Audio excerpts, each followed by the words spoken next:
This week's project is an articulating light boom made from PVC pipe and adjust-a-joint fittings. Although I'm showing you how I made this adjustable light boom, I think it could be used for many other things, such as a GoPro camera mount or articulating a microphone boom and many other things. This is the first part in a 3-part series of videos that I'm going to do incorporating these adjust-a-joint fittings. This is not a paid or sponsored video, but I was asked to give my honest opinion about this product. I'll put a link to the information about this product in the description below. But for now, let's get started. Okay, the first step I'm going to do is I'm going to use a Forstner bit and I'm going to drill a hole in one side of an 1.5-inch pipe. Be sure to use a vise for this, and I didn't do that, but take my advice. Use a vise. And off camera, what I did was I heated this up and I squashed it in the vise on a piece of wood about the same thickness as a piece of 1-inch or 3/4-inch pipe, PVC. And what that allowed me to do was make sort of flanges on the sides. Here I'm going to use the bandsaw and I'm going to just notch out the back, the other side, and that's going to create a section for the PVC that you'll see here in a minute, so it can slide or rotate both ends. And this is of course going to hold the light bulb, and it was the perfect size for the light bulb that I had, or the light bulb holder that I had, so I went ahead and used it.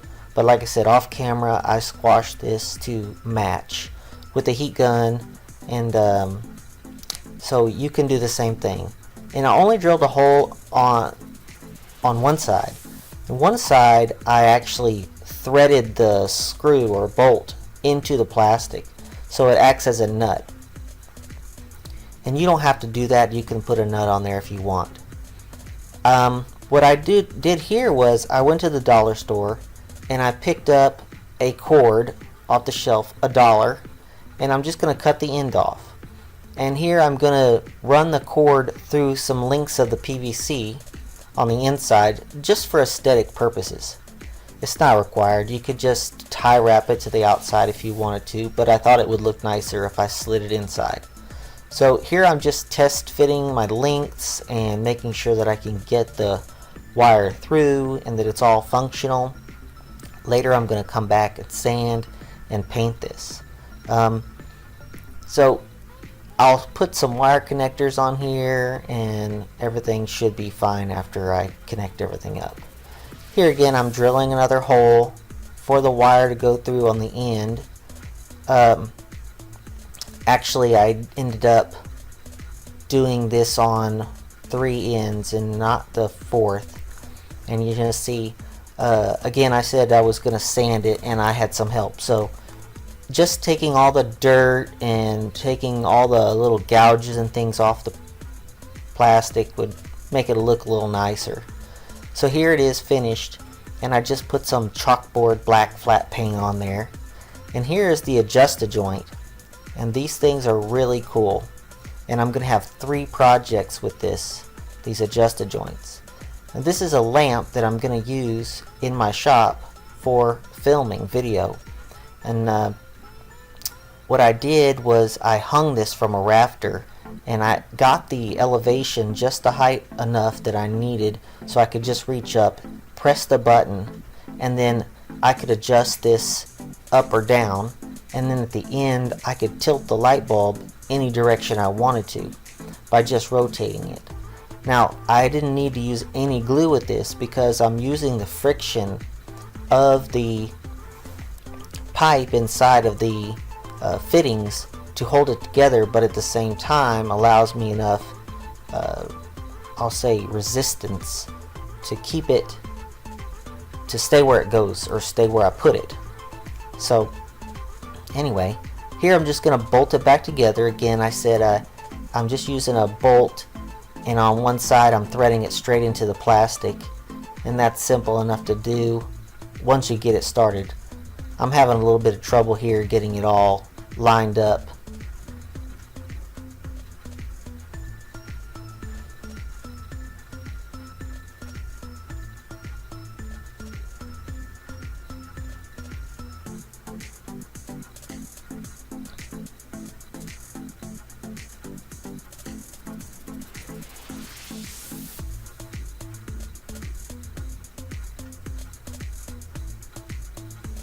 And this is still just a test fit. I'm gonna come back and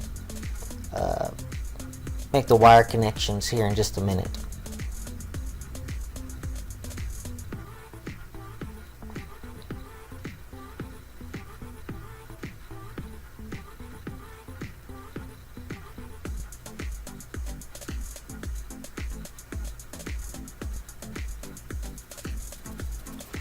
Now I'm going to make the wire connections. And if you have some wire strippers, use them. Don't use a utility knife. It's not safe practice. I've been doing it like this for a really long time, so I have a lot of practice with it, but I wouldn't recommend you do this. My knife's fairly dull, and some might say you can cut yourself easier with a dull knife than a sharp knife, but anyway, I recommend you use a wire stripper. And here I'm putting on a heat shrinkable butt connector is what they call them.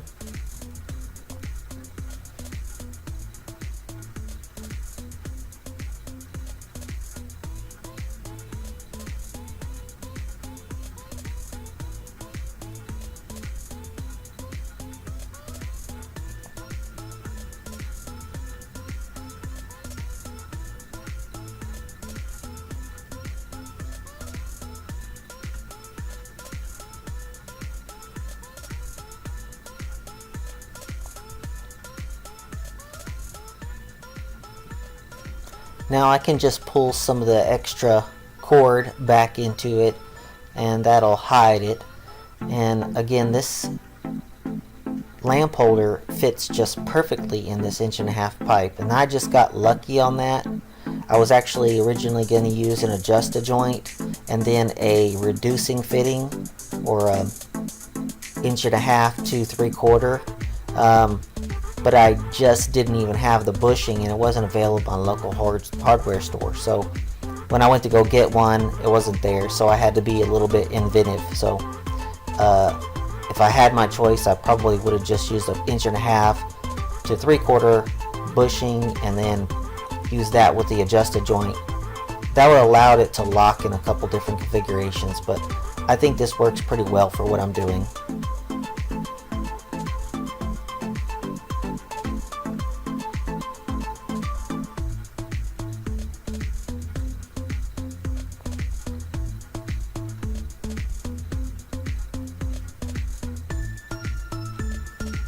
So I'm just going to make sure I have enough slack so that when I extend it out fully, that it won't tangle up. And here I just added another piece on just to give you an idea of how long and how many joints you could put in there pretty easily. So just be creative, and you'll come up with lots of different ways to use this. And I know I've enjoyed it, and it's helped me out quite a bit. You'll notice some of my lighting in my videos is going to be better as a result of this going forward. Thanks for staying to the end. Here is the adjust-a-joint fitting that I used in this project. They come in several colors, and as you saw, they're adjustable. You just press this button and it will move. Pretty simple. Here is a 3-way adjustable.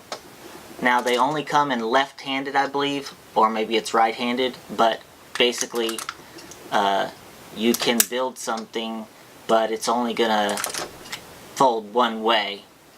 There's no folding in from two legs to the same direction. But anyway, I'll talk more about that throughout the series of videos about this product. As I said in the beginning, I'll have several videos, making this a series of 3, about projects using these products. So be sure to subscribe so that you can see all those projects. I especially want your feedback on this project so that I can share this with the manufacturer. So please leave comments below. Thanks again for watching, and I'll see you again in 2 weeks for the next video in this series.